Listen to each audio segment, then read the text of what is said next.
Switch to this topic. Jaylen Brown wins Finals MVP. Zay, topic. Do you agree with the winner of the Finals MVP? I do. I think that Jaylen Brown was deserving of the award. He had an impact on both sides of the floor. And that's not to dismiss what Jason Tatum did, because Tatum led them in points, rebounds, and assists. One of few players to do so while leading the championship team. So shout out to him. But I think that, like I said before, Jaylen Brown has that impact on both sides of the floor, and his energy has an effect on the team as a whole. And I think that if you take him out of the equation, they don't win the championship. And that's why he's the most valuable player for the Celtics in the finals. Yeah, he averaged 25 and 5 around those averages, those numbers. Well deserved. Now, I feel like when you look at Finals MVP, you also look at what you did to get yourself almost all the way there, which is weird that we still kind of look at that, because I still believe we kind of factored in, his game-winning shot, against the Pacers. But other than that, he had some just outstanding moments in these finals. And although Jason Tatum had a better game, I would say Jaylen Brown deserved it. I mean, they both would have. I would have minded Jason Tatum won. I wouldn't either. I think he was impactful. Yeah. Especially in the last game. He was going off. But the thing is, though, it was this is the first time in a long time where we had no clue who the winner was going to be. Like, the suspense was actually there this time, because I was like, oh, I don't know who's going to win, So that speaks volumes to how great they've been as a team all this past season. And it was on display throughout these finals. And, shout out to Jaylen Brown, shout out to Tatum. And they got the job done. Yes, they did. We'll cover that momentarily. But in the meantime, welcome to the Swish Masters Podcast. I'm your co-host, QtheGuru. I'm Zay, the executive producer, and thank y'all for tuning in, man. We're back at it. NBA Finals just happened, man, and like you just mentioned, the Celtics were the champions for 2024. Very much earned it. So, good hoops going on still, man. That's a lot of action, man. What's on the docket today, my guy? A lot of news around the NBA. We got to go around the rim with these hirings and some firings and some trade rumors and a lot to get into. But as you said, let's get started first with the NBA Finals, man. The Celtics won pretty handedly, man, in their final game in the finals against the Mavericks. So, I mean, it kind of sucks in a way because the NBA season is now over officially. And they kind of ended earlier than what everyone predicted, because I predicted Celtics in like 7. You went Mavs in 7. I did. So, I also said Celtics in 6 if Porzingis is healthy, which, he was still kind of dealing with his health. But shout out to him for coming back. But the Celtics win 106-88. Jason Tatum actually had his coming out game, kind of, sort of. he reached 30+ points. That's what we mean by coming out game. He had 31 and 11. He had no turnovers for a while, but then he had 2. 11-24 from the field. Jaylen Brown had 21, 8, and 6. 2 steals. Jason Tatum had 2 steals as well. It was kind of interesting because the game was so well in hand. You could tell they were going like my turn, your turn. Mm-hmm. You know what I'm saying? I respect that. Some other things I was looking at in the just little nuances in the game you gotta look for. You know what I'm saying? Because the game's over. I'm looking for other narratives here. When Jason Tatum went to the line, they chanted MVP, right? I was like, ooh, okay, let me see what happens if Jaylen Brown gets in line. Then they still chant to MVP. I was like, okay, that's what's up, Boston. You know what to do. That's what's up. So I give Boston credit for that. So other hidden storylines we didn't know about until after the finals. Joe Mazzulla coaching with a torn meniscus. Like, what is that, bro? Yeah, he was coaching with a torn meniscus. Dang. So shout out to Joe Mazzulla. Kristaps Porzingis being available to play despite his injury. I feel like we got to shout out Luka because he had 50,000 injuries. You know what I'm saying? Yeah. But he still played, and shout out to him for not letting that be an excuse. Luka earned a lot of respect from me for just saying no excuses. I was able to play, gave my all. You know what I'm saying? Yeah. And the biggest thing for me, I'm gonna let you go after this. Shout out to Al Horford, man. The grind has paid off for you, sir. Salute to you. I love Al Horford as a player. I respect him a lot as a player. Finally got that ring. And now, Hall of Famer? That could be a question. He really did have a substantial NBA career, and finally has a ring. And he put the work in for this ring. It's not like he was just on the bench, and you know what I'm saying. Like he actually earned that ring. So that could be a question. But shout out to Al Horford, man. Shout out to the Celtics. Derek White playing hard. Sorry about the tooth. But get that fix, that face plant. You remember? You saw that? Ooh. That was. What's up with y'all showing that 11 times? Why did they show that over and over again? Like, I'm glad he's not hurt, but it's still cringy to look at. You know what I'm saying? Like, ESPN, y'all tripping. But yeah, shout out to the Celtics. Y'all need to make sure you follow the Guru when I'm making my picks. And I always make sure I highlight the biases if I have any. The Celtics defense, man, it is what it is. But shout out to them. It was a full team effort. I rest the peace. I rest my peace now, bro. Good points, man. I definitely think that I had no idea about Joe Mazzulla having a torn meniscus. That's man, on torn meniscus. That's pain. That's a lot of pain, but overall, man, shout out to the Celtics. And yes, me, Heat fan, not a fan of the Celtics, but I do respect them. I think that, as I said before, they just have had a spectacular year overall with their defense. Drew Holiday, that's someone who, to me, is just underrated. He now has 2 rings in 3 years, bro, and with 2 different teams. Only him and KCP that come to mind right now. Like with going from, with KCP going from LA to Denver, and then Drew from Milwaukee to Boston. So 15 points, 11 rebounds, double-double.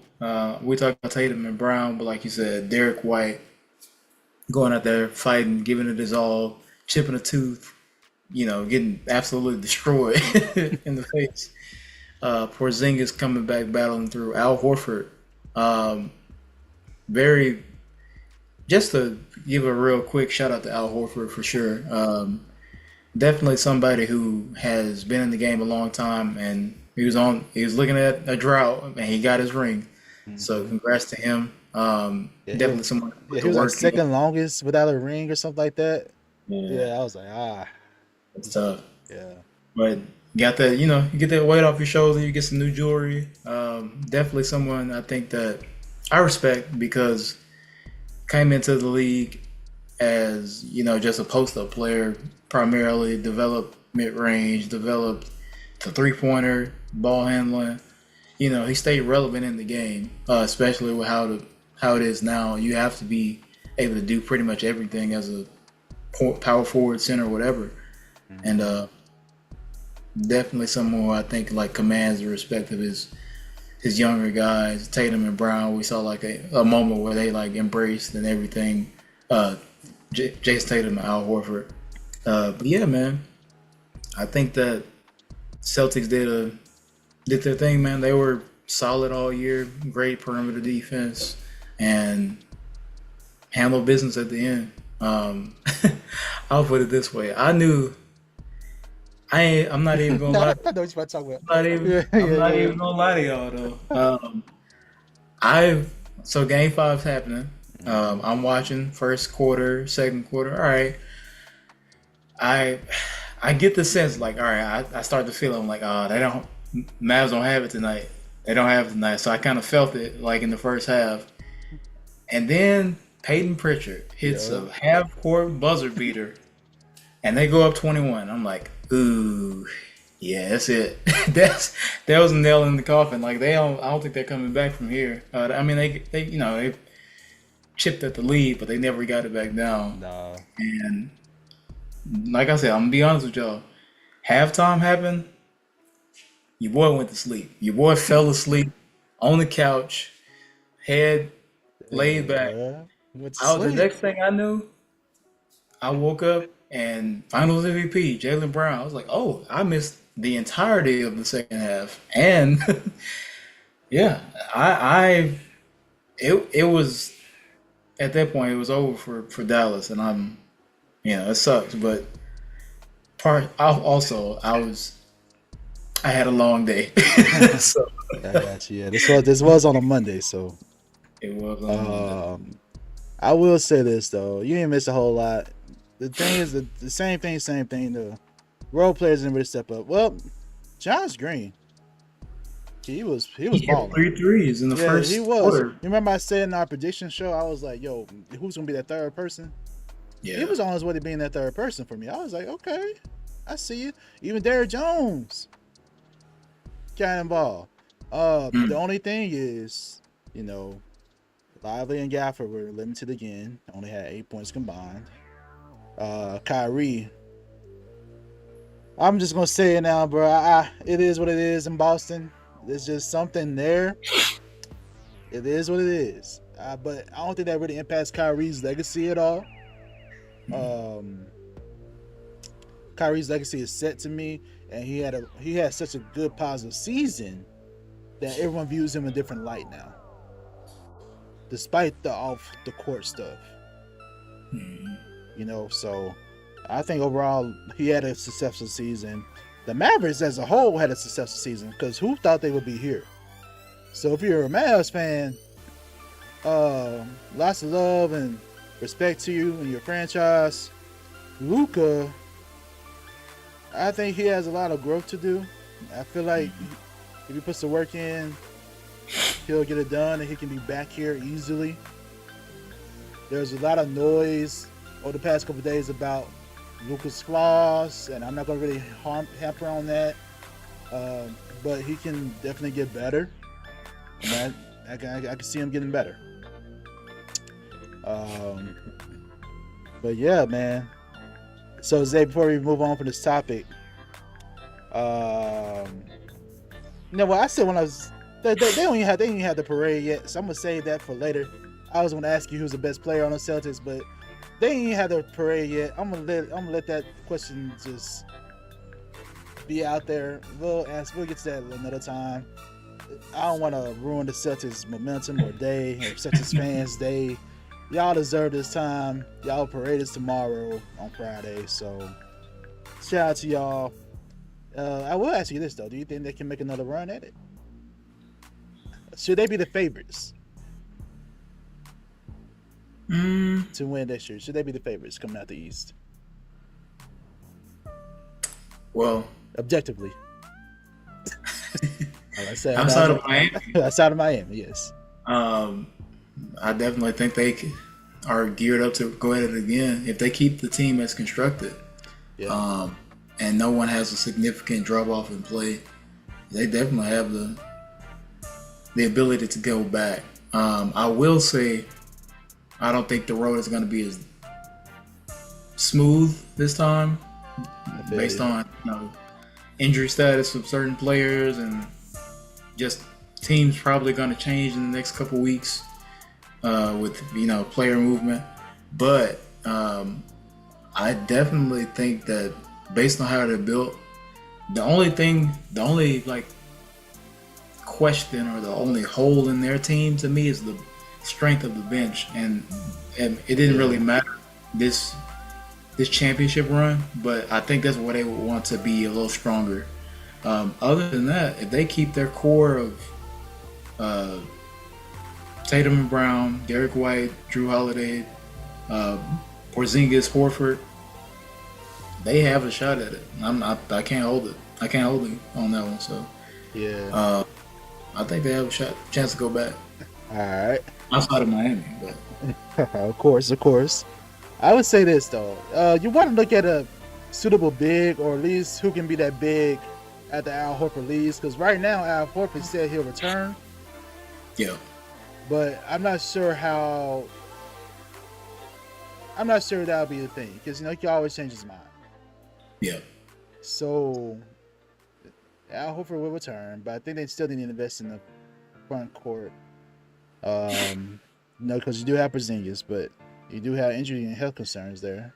So reinforcing the front court will do major things for the Celtics.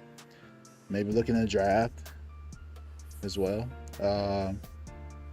Other than that, if you're the Mavericks, I say the Mavericks have all the pieces they need. They just need to, you got your monkey off your back a little bit, as they say, that phrase.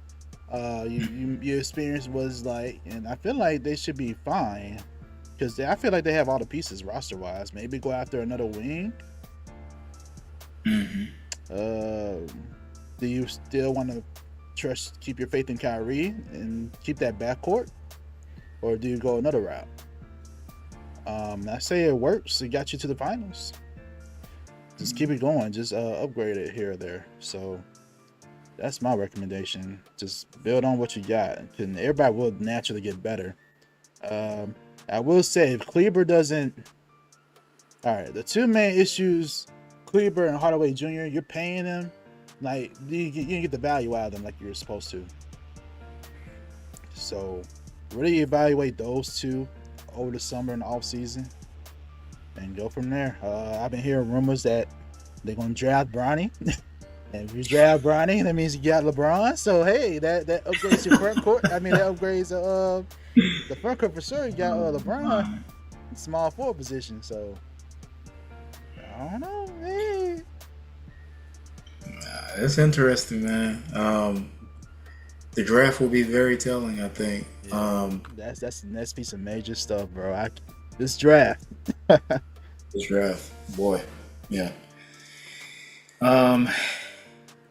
Good points about the Mavs with Kleber and Hardaway Jr. They unfortunately disappointing affected by injury, and just weren't able to produce at a high level. Yeah, bro. There was one play Kleber had a rebound. He could have put it right back up, but instead passed it out. I'm like, bro, what's up, man? Yeah. I'm not even a Mavs fan. You know what I'm saying? Like, I picked the Celtics. I'm not. It's like, yo, that's basketball. Put it up. Your team is down. Need some quick points. You know what I'm saying? But shout out to the Celtics. Shout out to the Mavericks. Yeah, I feel like there's a lot of contenders in the East. Going back to my question that I asked, the Mavericks, no way. It's hard to predict them being back in that position. The West is only going to get tougher. The Celtics have a chance, along with everybody else in the East, the major powerhouses. Your Miami Heat, Philadelphia is always a factor. What they're going to do in the offseason. The Bucks, when they stay healthy, they'll always be a factor. So yeah, but the Mavericks, they have a much tougher hill to climb. So yeah. I think they can potentially make a return. I think you mentioned it earlier, getting the wing. Yeah, I think excuse me. And they can get that easily. LeBron, go ahead and draft Bronny. Get you a good two-way wing who can get some stops. Maybe like match up with somebody in the pick and roll, so right. Luka isn't being hunted all the time. Oh yeah. And they can Just a 3-and-D guy. Like, that's a big time 3-and-D guy. That's what I would say is what they should add. Keep Luka and Kyrie and develop your bigs, develop Lively, let him continue to thrive and become more of a. Oh yeah, if he can shoot for real, let him go ahead and be that, that scorer from the outside, be that stretch. Yeah. That open lanes for Luka and Kyrie. So for sure. Yeah, y'all guys, they're good. They're in a good spot. Yeah. But let's continue. Zay around the rim. The Pistons. Oh my. Fire Monty Williams. If y'all ain't know Monty, it's very interesting, man, because some behind the scenes stuff. Rose reported that Williams had been in numerous meetings with the Pistons' new president of basketball operations. So he's kind of blindsided by this, number one. Number two, this man on the coach for 1 year. 1 year off of like a 4-year deal? 5-year deal? So they're holding the bag. They still have to pay this. They still have to pay him, but yeah, Zay, what's your reaction to the Pistons firing Monty Williams? Man, shout out to Monty Williams, bro. This man is gonna get paid for the next 5 years to not have to coach the trash Detroit Pistons.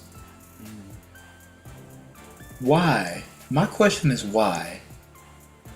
You sign Monty Williams to be your head coach to a multi-year deal. The biggest yeah, at that time it was the biggest. At that time they signed him, it was the biggest. One of the biggest coaching contracts at the time. And you go 14-68 in year one when you probably went worse the previous year.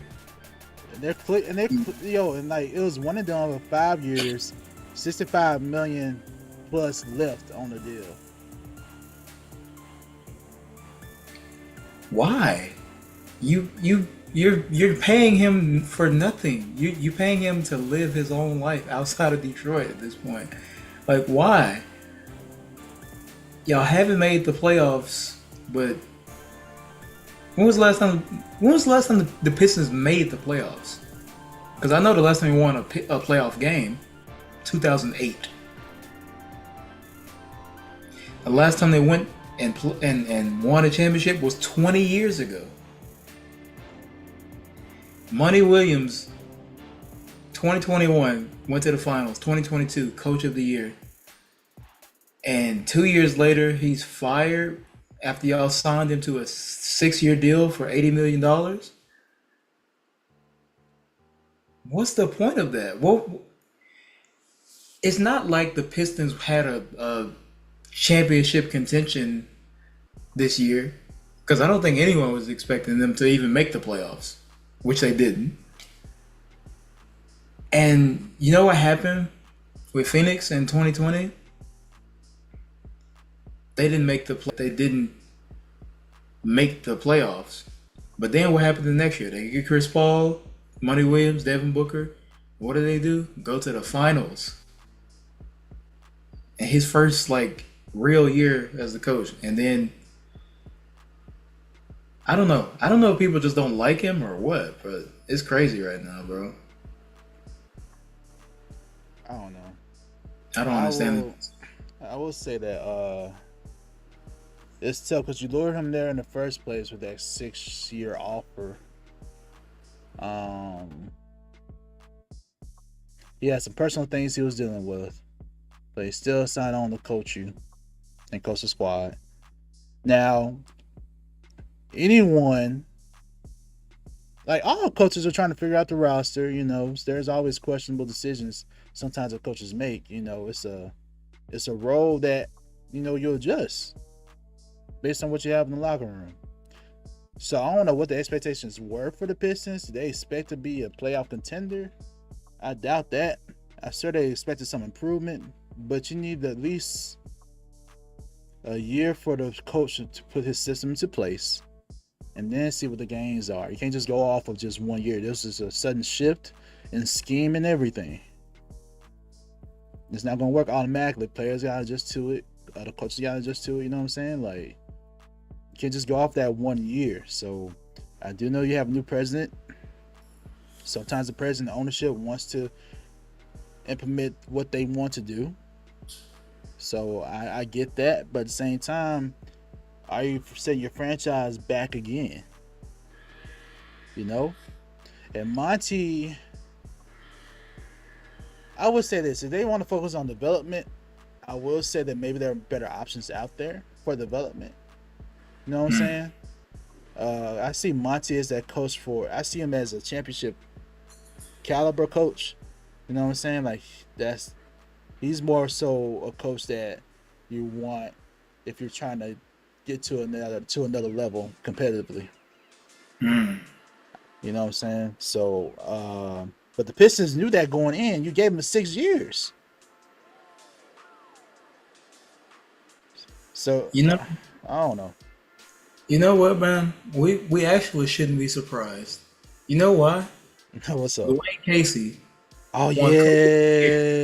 What did they do? The year he won Coach of the Year, they fired him, bro. Yeah, about that. Now, yeah, I mean, I get it. Like, all right, if you want to say he's not the best coach for development, even though to me, he's been able to develop young talent and make them better players. Yeah. Sure. But the fact that y'all now have fired pretty much 2 former coaches of the year and the decision to fire him within 1 year when y'all were already terrible. To me, it's like, all right, you need someone who can develop the young talent? Sure. But what does that say about your organization? Because who's going to want to come into this organization when you sign someone? At this point, you don't even, I don't know, bro. It's like you don't even financially think of what you're doing. You just like are going to pay Money Williams to not be the coach for 5 more years. And then someone else you hire, what are you going to give them? A 1-year contract? Because clearly you don't have a long-term thing here. Like, what are you? I don't understand that. Like, why would you fire him within? I would have said, all right, year 2 maybe, but year 1, first year, and y'all let him go. And Detroit hasn't won more than 23 games in any of their last 5 seasons. They only surpassed the 20-win mark just once. They did have the league worst 28-game losing streak last year. At least they ain't held a record. They tied it, but you know what I'm saying? But you know, you're working with a really young roster. And I ain't gonna lie, we know how those behind the scenes conversations be like with ownership. Mm-hmm. I want that draft pick. You know what I'm saying? Like, we don't know what conversations could have been had. But the main thing is he thought he was on for the ride longer than that. Man, it's like getting on a roller coaster, bro, and you don't even get to the peak. You just get off. You just like the one bump, bro. I'm not even. I still see my folks in the line right there, and they tell me the ride's over. Some stuff like that, bro. It's like, it's wild. I don't think Monty deserved to be fired at all, but this does open a chance for him to get other coaching hires and positions. You know what I'm saying? Mm-hmm. Like, the first thing that came to my mind was like, okay, if you're the Lakers, do you look at Monty Williams now? I was like, I would probably look at that. I would. But yeah, it's I really wish the best for Monty Williams, and it just sucks. And now the Pistons are going to interview 3 coaches. JB Bickerstaff is among one of them, and I have respect for JB Bickerstaff, but it's the same type of. Even with the Cavs, I could argue the similar thing, you know what I'm saying, with JB, because he did a great job. I think James Borrego is another one that they're looking into. Of Dallas assistant Sean Sweeney, Michael Nori from Minnesota. I think too with the Pistons, the reason why this is so dumb, and no disrespect to Detroit Pistons fans or whatever, the reason I say this is dumb, Zay, when's the draft? Next week.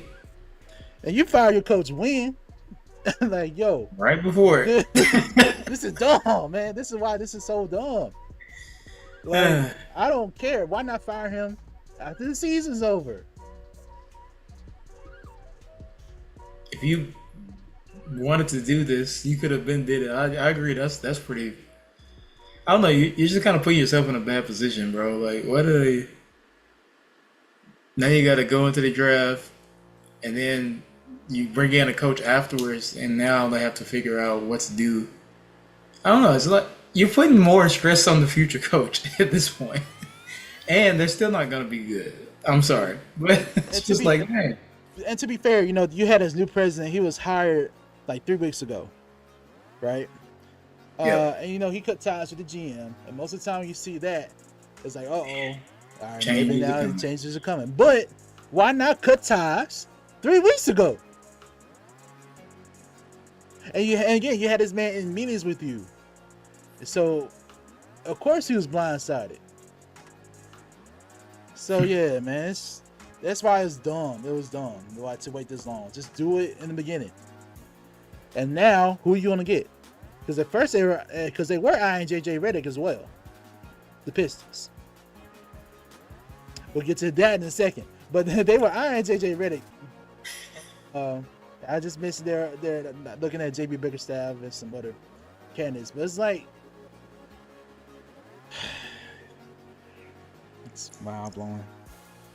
It's just dumbfounding, bro. Like I can't believe the timing of it, like you just brought up, and bro, when was the last time the Pistons were relevant, man? You know, with the Rasheed Wallace, Chauncey Billups era, they were in the Eastern Conference Finals every year. We hadn't seen them be good since then. That was 16 years ago, bro. Like, they haven't been good since then. And they've just, to me, making it worse. But I get it. Like, all right, you bring in a new person, a new president. They want to do their own thing. And do I think that's the best case scenario all the time? Because some title, some new name? No. Just like I don't agree with, like, the Suns letting Frank Vogel be out of there. I mean, granted, he may not have been the best, like, fit for that team, but it's just like, dang, y'all, I don't know. Teams are so impatient, bro. That's what I don't understand. Like, y'all haven't been good for 20 years. So what's the rush to, like, when you hire someone for 6 years and then you let them go within the first? I don't know. It's just like quick decisions, bro, and they're not good. Yeah. And good luck trying to get some Detroit free fans. agents there. Like, good luck. Because I know you saw this clip. Austin Reeves was talking back to a fan. A fan was like, he was at a golf. He was playing golf somewhere. And man was like, yo, we need you. And we need you. The Pistons need you, bro. It was like, I ain't going to Detroit. He said that like in 0.1 seconds later, bro. It's like, I ain't going to Detroit. So good luck trying to get some free agents there too, man, with this organization. But let's give this new owner a chance. Maybe they can turn things around, and they want to put the imprint by hiring who they want to hire. And I get that. I get that. Good luck, but Detroit, don't look for anything good anytime soon. I'm sorry, guys. Detroit fans, I apologize, but y'all aren't going to be good. Not yet. All right. With that, let's continue to go around the rim, because I know we can talk a longer time about coaching situations in the NBA if you wanted Yeah. to. But there's more news you gotta get into. The Lakers did what everyone their mama knew. They hired JJ Reddick. Yeah. Now, the interesting thing is this is reportedly, so it's not official about these numbers here. But he agrees to a deal in the neighborhood of around $8 million per season. That's per the Athletic. Um, so we knew this is coming. Some other news around this topic is the rumored coaching staff that he'll have and how he plans to play AD. He plans to prioritize AD more in the offense, especially late in game, which I agree with that. LeBron's gonna be more off ball, which LeBron is getting older. He'll have to transition to that anyway. The other news: LeBron was not involved in the JJ hire, according to ESPN. Right. Reddick's potential staff would include perhaps Rajon Rondo, Sam Cassell. This is per the Athletic. And the Lakers prioritize AD. And it was AD's opinion that he really wanted JJ Reddick there. So, me personally, we'll see how this move goes. And I just don't know. I think he'll be a good head coach. It's also about who you put around you. If you put some of these staff that's rumored around him, I think that'll be a good fit. And then you got to turn around the corner and figure out who you're going to draft and how you're going to work the offseason. So we'll see. But the Lakers, you have a new coach. That's that. I ain't got nothing much to say. I just have to say we'll see. But that's all the other news that surrounded that topic with this hiring. Like who he's looking at as assistants, his game plan a little bit in the fourth and late in the game. So yeah. Yeah. Interesting. Definitely heard this for like the entirety of 2024, but I think JJ has the potential to do a good job if the Lakers allow him to do a good job. And what I mean by that is the organization, presidents, GMs, consultants, whoever, allow him to be coach. Of course, your input is there, but don't let it be the will of the team. And like I don't have anything like specific. I think that, of course, the transition to AD being the focal point should be the right path because like LeBron isn't going to be doing this for another 10 years. I don't know if AD will either, but I definitely think you need to put the ball in his hands, get him used to it, and make things easier for everyone else when AD is going. My question to you, Q, is what happens to the podcast, bro? What are we? What happens to Mind the Game? What happens to the old man in the three? I mean, like, I get you gotta be coaching. You could still do it, but what's gonna happen with that, bro? I don't know. It's a good point. I know we already kind of don't like players already doing podcasts and playing during the season like that. Especially your podcast has just that much of a huge platform like you have with the old man in the three. Yeah. And Mind the Game. So that's gonna be very interesting. I'm sure someone asked him that at his press conference. You know what happens to Mind the Game. You know. Because not only that, it's the fact that he's a Lakers coach that he's gonna get a lot more criticism if he does do that under a big microscope. Yes, sure. He is, and that's just gonna do nothing but elevate it. So I don't know, man. I would recommend to not do it, but it's totally up to him. We'll see. But yeah, I feel like we all knew this was coming at some point. I want to know about the Shams Woj background to this because there are a lot of different angles. It was. reported Yeah, for for a while. Shams turned out to be the, I already had my own theory about why that even was a thing. So, Hmm. yeah. If you want to see what my theory was, go check out the other previous podcasts. But, yeah, I'm going to stick to that as my opinion. But, yeah, Lakers fans, my recommendation is don't get too high. Give JJ a chance. Don't fire him in the first year of his 4-year contract. I don't know, man. We'll see. But shout out to JJ. We know he's a great basketball mind, and we'll see. We'll see how it goes. We'll see how his staff feels out. Mm-hmm. All right, let's continue to go around the rim. Indiana, they extended Pascal Siakam. This team went up to another level once they traded for Pascal Siakam from the Raptors during the season.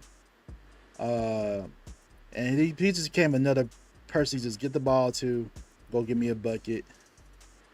And I really like his game, man, and he deserves his money. But Zay, as I get the numbers ready for Siakam, what's your reaction to him being extended by the Pacers? I think it's a smart move. Pacers obviously made a good run this year, got to the conference finals, and unfortunately weren't able to get further due to injury and lack of defense. I'll put it that way. But seeing how the team changed and the dynamic changed and the type of player that Pascal Siakam is, he can make an impact for you, whether it's offensively, someone who can create his own shot, stretch four, who can play inside and out, who can help defend fours, threes, pretty much any position almost. Very much like a Swiss Army knife type of player who can do a little bit of everything. It's a good move by the Pistons. I think you lock in some good pieces like Siakam, and you try to gear up for another run. You get better. And yeah, I have no problem with this signing at all. Otherwise, at the end of his contract, he could walk and go make that money somewhere else. So you might as well make it with the Indiana Pacers. When you just had this successful season, you get Halliburton back next year. You try to go further. So, good move by the Pacers, bro. Yeah, now you have your core with Tyrese and Miles Turner. Now Pascal Siakam for the foreseeable future. The deal was worth $189.5 million. So, very well worth it.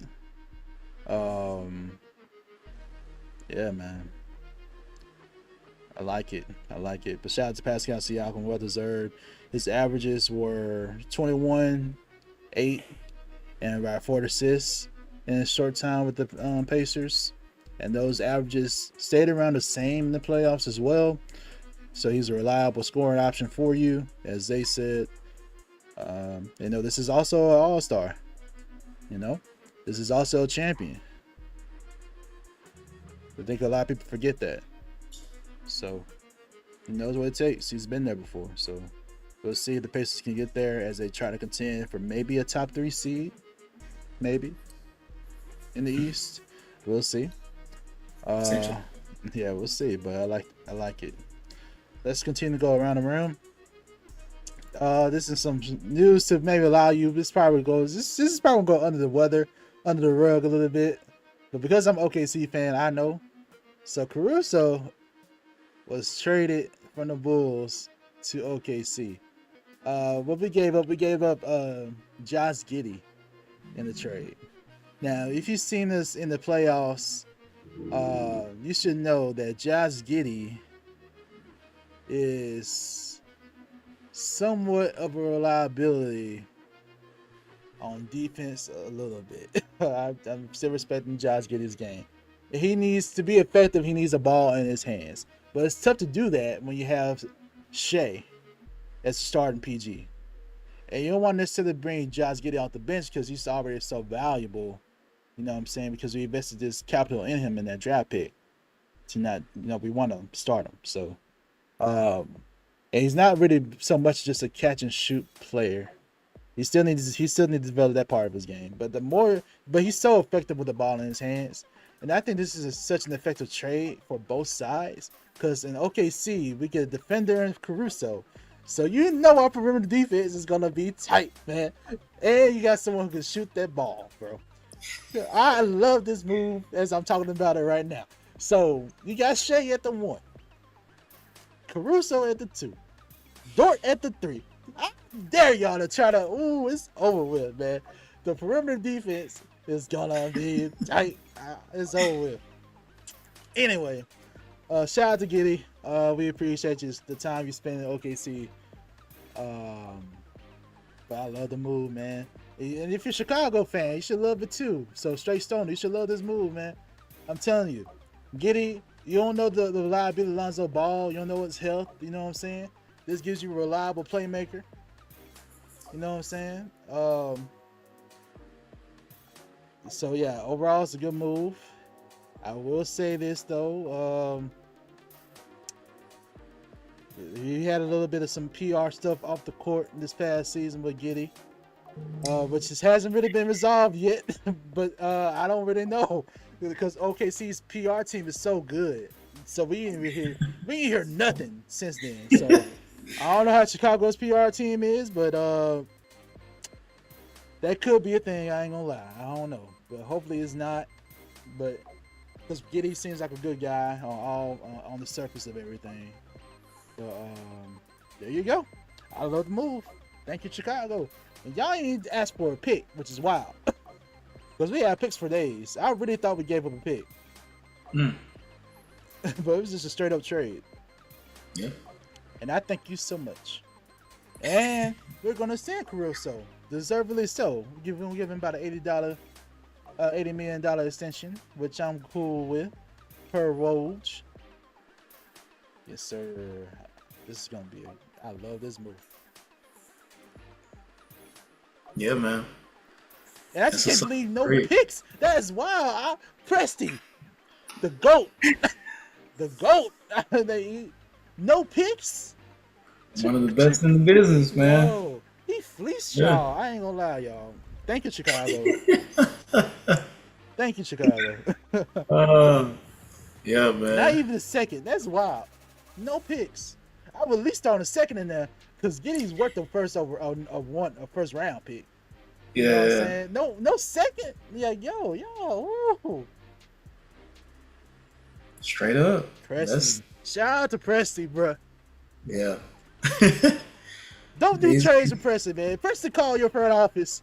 Hang up the phone. you getting fleeced, bro. That's wild. That's wild, bro. No picks. I think Sam Presti got some of your guru powers. He sees these draft picks and sees the future, bro, and he's been able to make the correct moves, seeing things, predicting things before they happen. So this is a great move. I feel you, man. Like Caruso is a big piece. I think that y'all are getting a dynamic perimeter defender like him who can do a little. He can handle the ball, be off the ball. It's a great move. It's bro. just a start. I'm ready, bro. Come on, Presty. I'm surprised he made this move already. Let's go. Yeah. Let's go, man. Yeah. Alex Caruso is going to be a good addition to the Thunder, man. And we got cap space. Let's go, man. So we're going to have Shea, Caruso, Lou Dort, J-Dub, Chet. Yeah. That's starting five. Oh, off the bench. Isaiah Joe, Wiggins. Yeah. Oh, man. My other boy, Jay Will. The other Jay Will. Yeah. Kaysen. Kaysen Wallace? Yeah, I like him. He stepped up big in the playoffs. I like how he plays. So, y'all don't know a lot of these names now, but you're going to learn them next year. I'm going to tell you right now. Yeah. Ooh, that starting five. I put that starting five up against anybody else's starting five. It's tough, man. And we ain't done yet. We got cap space. Let's go. We just need to get another big. We know we can draft. For For sure. I think we're looking at Klingon. I think we're looking at Klingon as our draft pick. But man, Okay. we'll see. I'm ready, bro. Let's go. Okay. Yeah, man. Shout out to OKC. That was a good move. And shout out to Chicago. I think Josh Giddey can make some. Oh, I think it's a good move, but y'all still got fleeced. No, don't get it wrong. Don't get it wrong. Yeah, Like, yeah, y'all for should sure. at least got one pick out of that if you were smart. One pick, For sure. at least a second.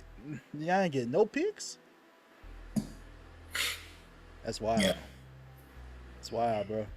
It'll be interesting to see how they do in Chicago. All right, yeah, we'll see. Continue to go around the rim. These teams are shopping the areas. They're like, I would say they're franchise pieces to me, but they're kind of shopping them around. The Pelicans are shopping around Brandon Ingram, and the Bulls are shopping around Zach LaVine. And these rumors are strong, considering what we just talked about. OKC getting Caruso. Clearly, they're making some moves in Chicago. I don't know if it's a rebuild mode or what. And the Pelicans, I'm not really sure why Ingram is on the trade block. But what's your immediate reaction to hearing this? These NBA rumors, man? Zach LaVine being shopped around, I'm not surprised by. Right, we kind of heard that before. Even going as far back as last year. I think we did a segment on that a while back. You know? Yeah.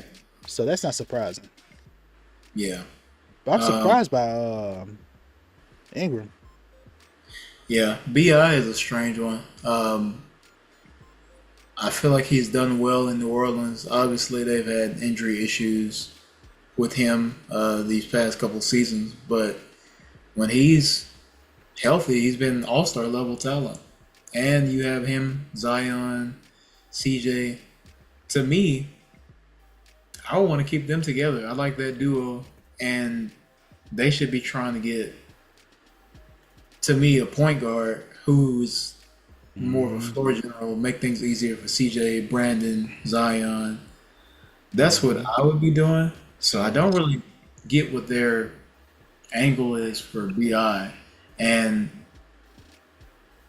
I mean, I guess they're looking for another star, maybe to, pair up. But I don't understand that one. I don't know, bro. I don't even know who would have the pieces for his contract right now. I think he's got a decent contract too. So I don't know. I don't like that one. LaVine, I'll say this. I think Zach LaVine this summer gets moved. And the first team that comes to mind is the Lakers. I feel like they've been in cahoots for a minute, so I wouldn't be surprised LaVine to the Lakers. But I think regardless of where he goes, I think he gets moved this summer. Brandon Ingram, that one just, I don't know. So apparently New Orleans reached out to Philadelphia and I think Houston. Okay. So the Unless Rockets they're are now willing to package. move Sengun, which I believe that. Okay. Oh, okay. So I get it. So he has one more season left on his contract and can leave for free agency. So this tells me that the Pelicans don't want to re-sign him. That's what that tells me. Because he'll be, yeah, okay. He'll be a free agent after next year. So you get a 1 year. You get a 1 year deal out of him. I could see him being utilized alongside Embiid and Maxey. But I feel like if you're the Sixers, you want someone with a little bit more pedigree. Like a Paul George, which those two names have been leaked for a while. Now I'd rather have PG than Ingram if you're the Sixers. Or Kevin Durant, his name can be potentially be out there with whatever's going on with the Suns. But I was surprised by that. But now reading that and seeing that he has 1 year left, I get it. That just means they're not re-signing him. So I would make that move too. If I'm not planning to re-sign a player, I want to get something back. Then let him walk free. So I get that. I get that move. So It was just surprising to hear. That's all, because I thought he was playing well. Like, if he's healthy, Yeah, you got a chance. I like his game a lot. Like Bi is dynamic, basically 7-footer almost. Basically. Can do everything. I guess the only like weak point in his game to me is like catch and shoot, but literally has the whole package, bro. I don't know. That's a strange one for me. Yeah. But I wouldn't mind seeing him in a different situation. Maybe he gets a little more of an opportunity to prove himself, get back to that All-Star level, get healthy. Yeah. I feel like it's gonna upset a lot of fans though. I don't know. It depends on what you get back for Ingram. How that will Yeah. satisfy the fans. Yeah. I think like you were talking about Philly.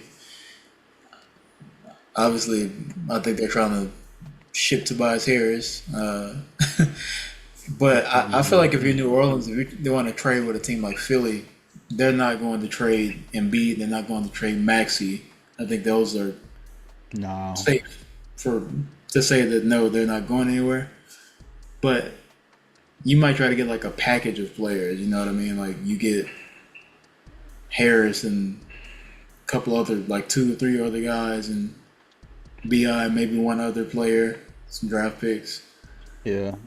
That's what I would like aim for if I'm going with certain teams like that. Unless I have a chance at a disgruntled superstar or like max type of guy, which I don't really see New Orleans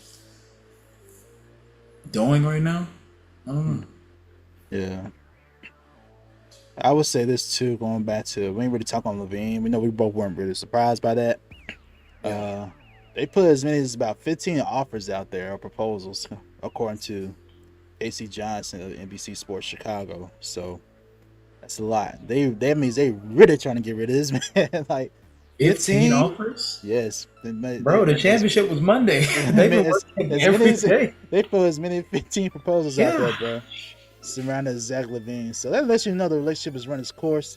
They made offers to the Sixers, the Kings, the Magic.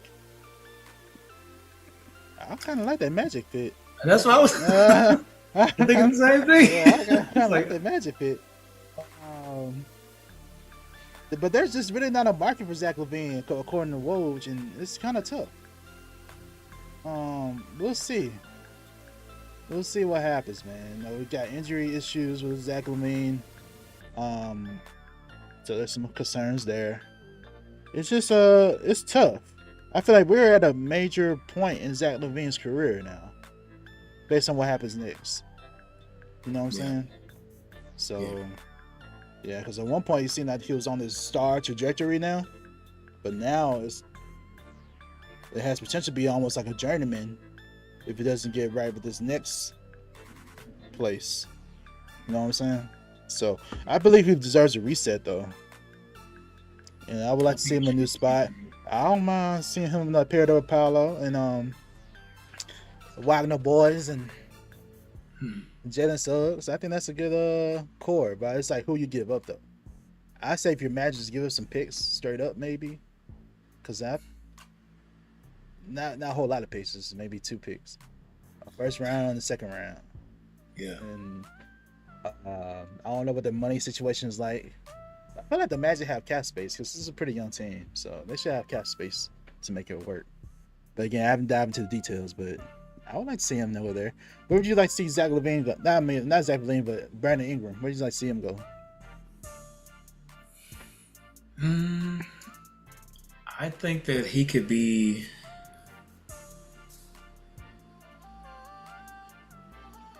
I kind of would like to see him in New York.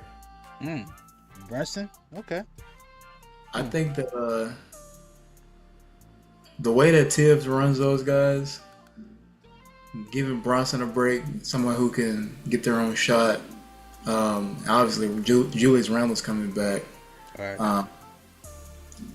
I think you kind of add a dynamic guard / forward who could potentially give you a better look, like far as your size. Like I think that was a big issue. Like they only had Brunson, Josh Hart, who was playing like stretch 4 at 6'4". Anunoby, who I think may be walking for them. And Isaiah Hartenstein. Mm-hmm. I don't know. I think that could be interesting.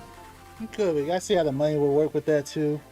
I would say this. I kind of like the Kings. I kind of like that move. I thought of them too. It's like, that's a pretty young squad. You're all on the same rope. You're not just focused on development. Because at first I was thinking the Rockets could be nice, but I still feel like you want to develop those players, though. You know what I'm saying? I feel like the Kings would be a nice move. You could probably move Brandon to the 4. Because you got Harrison Barnes at the 3. Or do you want to bring Harrison Barnes at the bench? I don't know, but I think he'll fit better there with the Kings. And he'll be back in Cali. And of course, Lakers fans, they're always a factor, bro, because they always like going after the big names. So that's another name they can go after. They traded him away, man. Trade them away, try to get them back now. So we'll see. Before we move on to our Jewel Drive debate, I got one more that kind of popped up. Okay. Did you know Klay Thompson unfollowed the Warriors on IG, right? So the Dubs just offered him a 2-year deal. But Klay is looking for at least a 3-year deal. So we'll keep monitoring that situation. So where would you like to see Klay? I've been hearing his name tied to different organizations. One, I think somebody leaked him to us. I was like, oh. To OKC? Yeah, I think I heard someone say he could go to OKC. I was like, oh. Huh. We do need a shooter, but we got Caruso now. But I wouldn't mind that. I wouldn't mind it. I was like, before we got Caruso, I wouldn't have minded it. But it's just that Klay's defense is not the same. But I wouldn't mind it though, maybe. But other names, of course, Lakers, his dad, you know what I'm saying? Where would you like to see Klay go? Or do you think he'll go back with the Warriors? I ultimately think he ends up returning to Golden State, me personally. Okay. But I think we talked about this before, actually. I've heard his name linked to Orlando a lot. That's what it, yep. Mm-hmm. I'm not sure how it would work or like what capacity he would be in, but I've heard that a lot. And because they actually wouldn't pay him. So Orlando could work. And they got the cap space for it, so they could do it. And giving Paolo a shooter, him and Franz being able to kick out to Klay Thompson when they're getting doubled, I think that's they can use shooting. Oh yeah, and that gives you veteran leadership as well. Someone who's been there, who knows how to get to the chip, who knows the grind. I think that could be a good fit. I like it. Or can you take the minimum and go to the Lakers? Try to get a chip, LA? I don't know. I feel like Klay at this point is just trying to get paid. So go whoever gonna pay you the most. And it seems like it could be the Magic. Yeah. That's my little brother about that. You gotta see what his team is going to do. Okay, yeah, you're a Warriors fan, right? Yeah. Oh, okay, gotcha. Yeah. All right, cool. That's interesting though. OKC, I don't know where I thought I heard that at. I don't know. Was that just for the? I think some analysts just suggested it. I was like, oh, okay. That would be something, man. Yeah, it's like I don't see him going there, but I only say that in respect to just the location of OKC. That's all.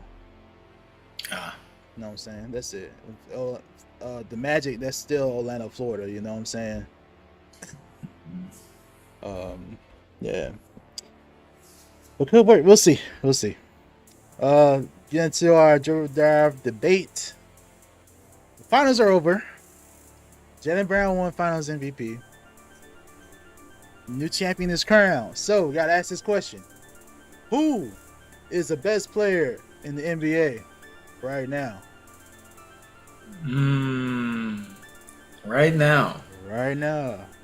Oh shoot. Okay. I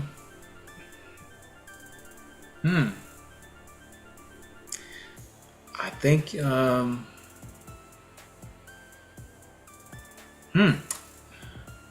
gonna say Jokic, bro.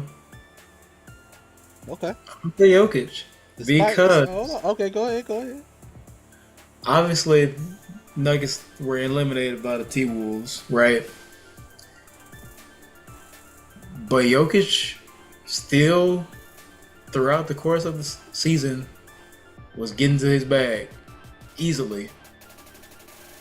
Obviously, Nuggets got eliminated, and the rest of the team wasn't able to support Jokic the way that they usually do. But Jokic can do whatever he wants on the court still, and it's just the game is so easy for him. He doesn't look like he's trying, bro. So I think he's still, to me right now, the best player in the league. I have to consider that.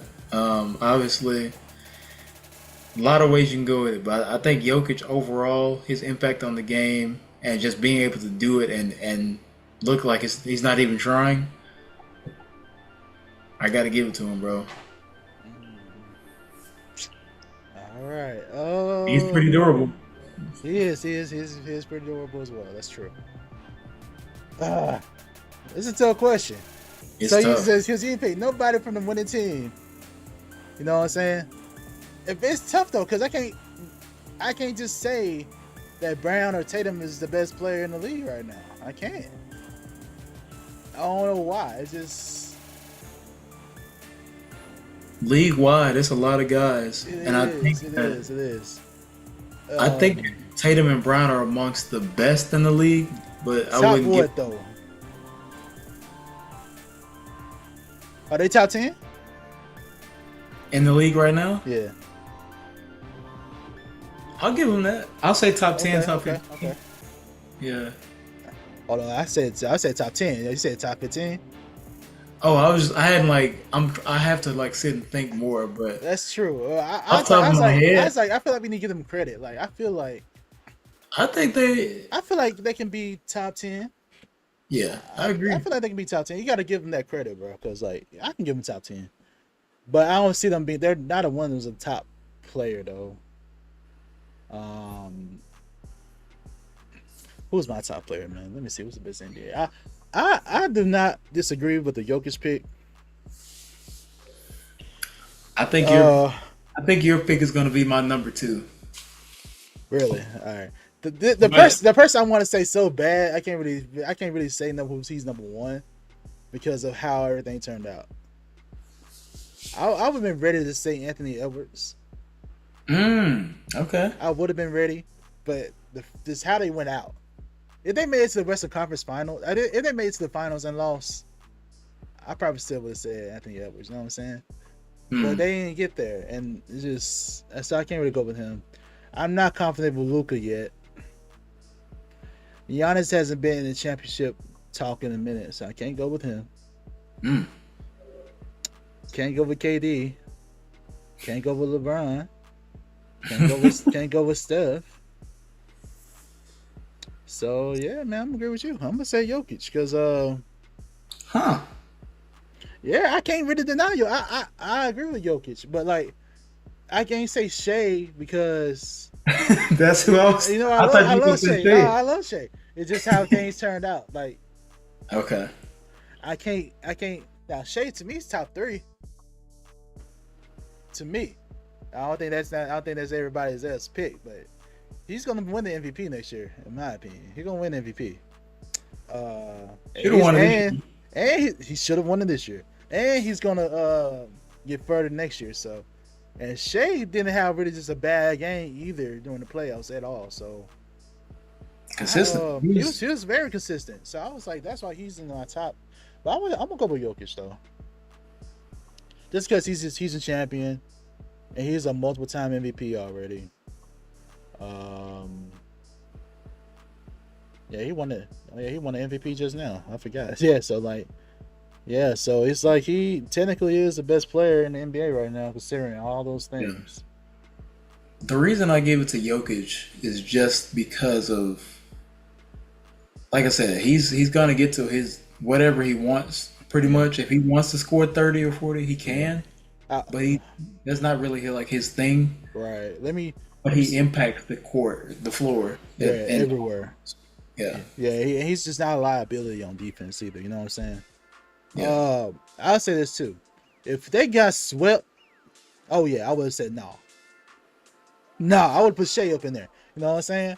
But since they didn't get swept, they actually came back, got it to a game 7. So I'm cool. You know what I'm saying? I'm cool. Okay. So we both on the same page. I'll go with Jokic. I'm objective, man, and I'm fair. If Shea went a little bit further, you know what I'm saying? I would have said, all right, let's go. But Shea's in your top 3. I want to see. Yeah, I'm in my personal top 3. So I got Jokic.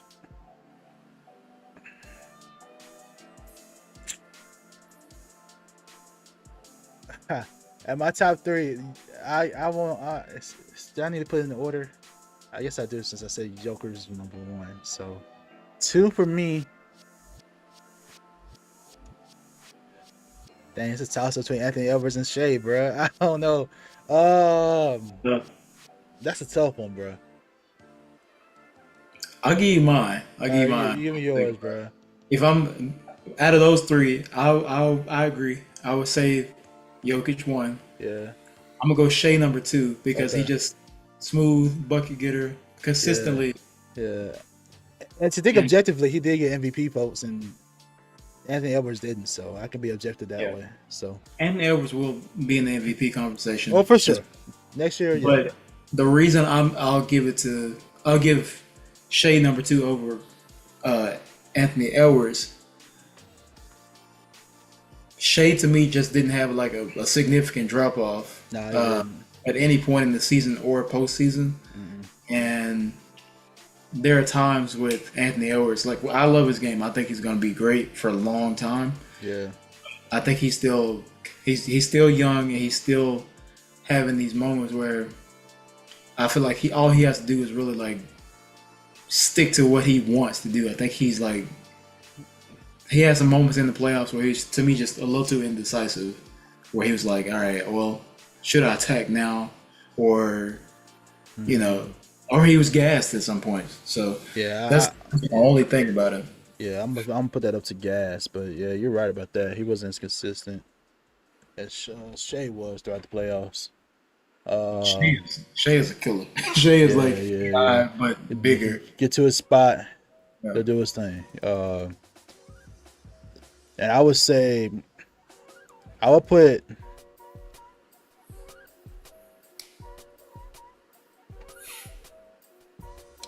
Trying to decide between these next 2, bro.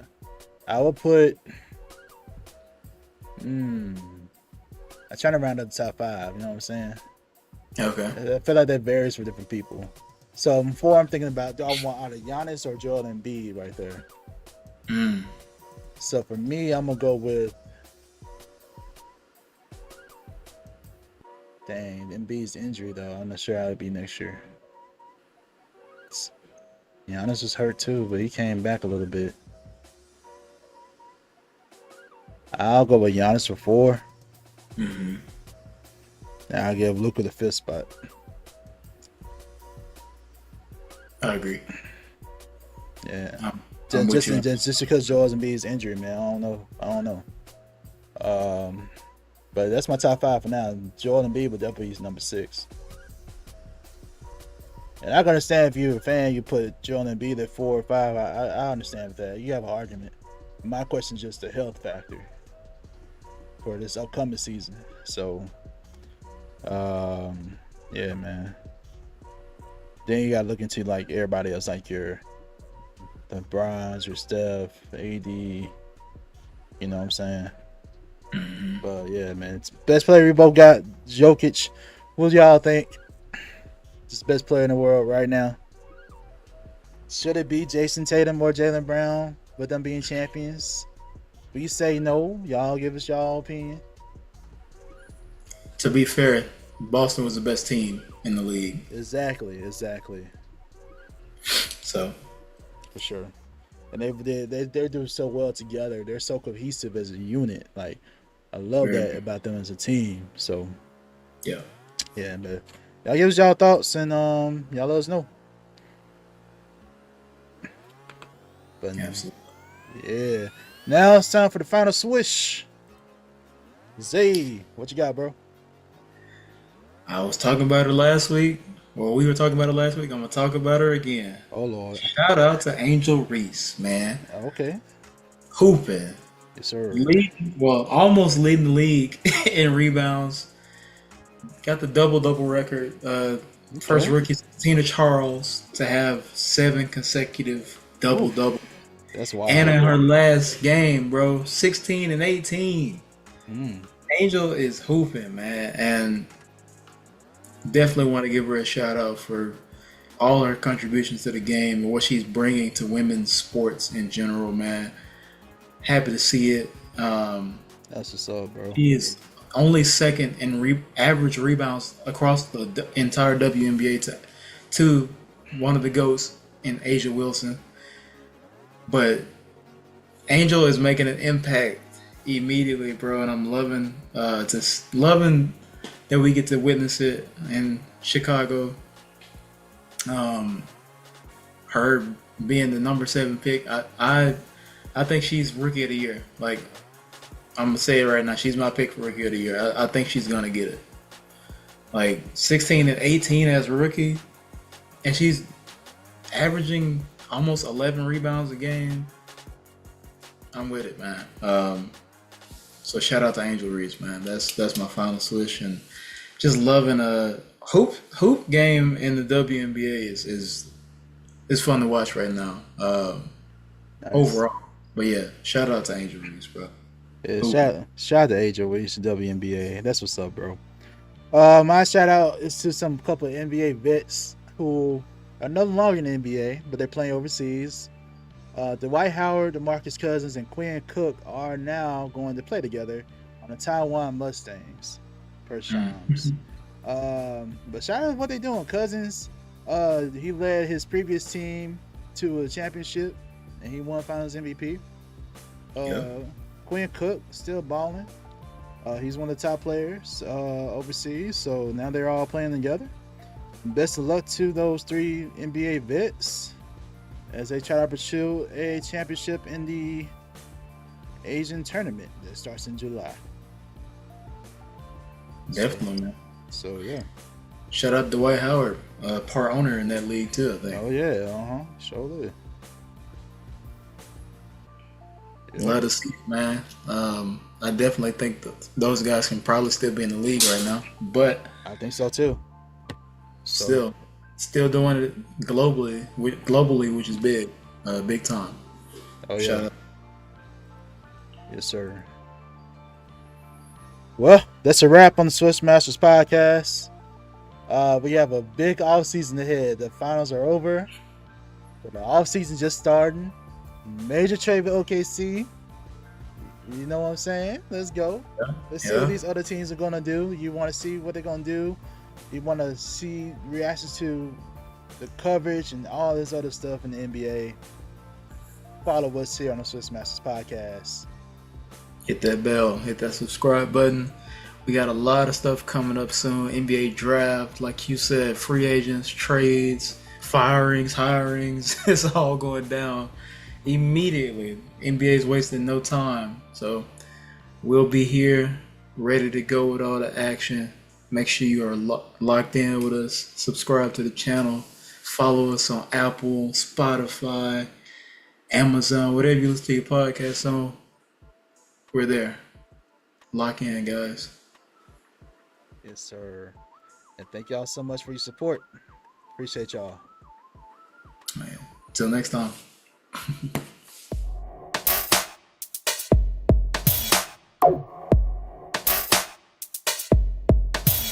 Oh.